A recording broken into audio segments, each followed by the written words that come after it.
রাজধানীর পল্টন ময়দানে জামায়াত ইসলামের সমাবেশ শেষে বিক্ষোভ সমাবেশ চলছে এই মুহূর্তে।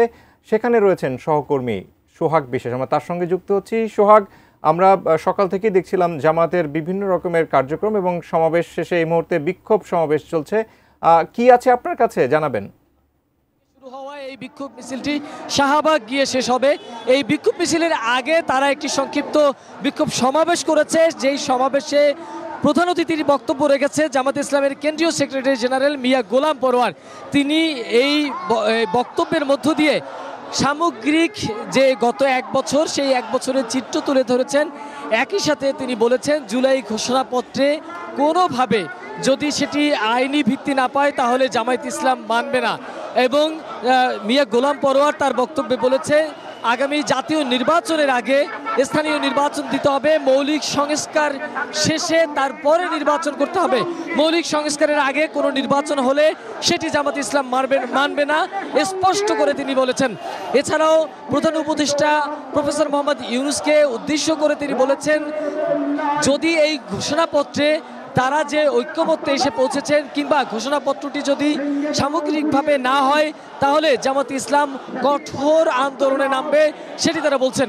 এই মুহূর্তে জামাত ইসলামের কেন্দ্রীয় নেতারা পল্টন থেকে একটি বিক্ষোভ মিছিল বের করে। এই বিক্ষোভ মিছিলে জামাতের ঢাকা মহানগরী দক্ষিণের বিভিন্ন ইউনিটের নেতাকর্মীরা হাজির হয়েছেন। তারা নানা রকমের স্লোগান দিচ্ছেন। স্লোগানের মধ্য দিয়ে তারা এই বিক্ষোভ মিছিলের যে বাস্তব চিত্র সেটি উপস্থাপন করবার চেষ্টা করছেন। আওয়ামী ফ্যাসিবাদ, মুজিববাদ ধ্বংস হোক, নিপাত যাক, আবু সাইদ মুগ্ধ, শেষ হয়নি যুদ্ধ, এরকম অসংখ্য প্লেকার্ড হাতে নিয়ে তারা দাঁড়িয়েছেন।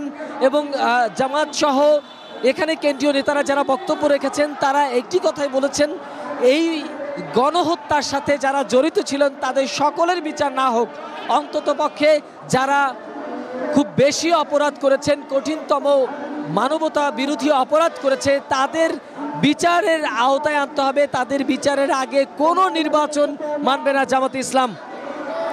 আজ বিকেলে প্রধান উপদেষ্টা যে জুলাই ঘোষণাপত্র পাঠ করবেন, সেই ঘোষণাপত্রটি যদি আইনি ভিত্তি না পায় তাহলে জামাত ইসলাম আরও কঠোর আন্দোলনে যাবে এবং বাংলাদেশ আরও একটি ভয়াবহ অবস্থায় পরিণত হবে বলে জামাত ইসলামের সেক্রেটারি জেনারেল মিয়া গোলাম পরোয়ার তার বক্তব্যে হুঁশিয়ারি করে দিয়েছেন।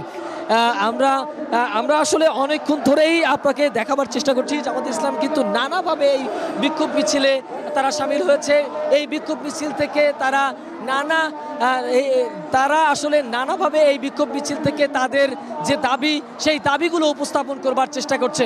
শাকুর, এই ছিল আসলে আমার কাছে থাকা এই জামাত ইসলামের যে বিক্ষোভ মিছিল, সেই বিক্ষোভ মিছিল থেকে সর্বশেষ অবস্থা। শাকুর।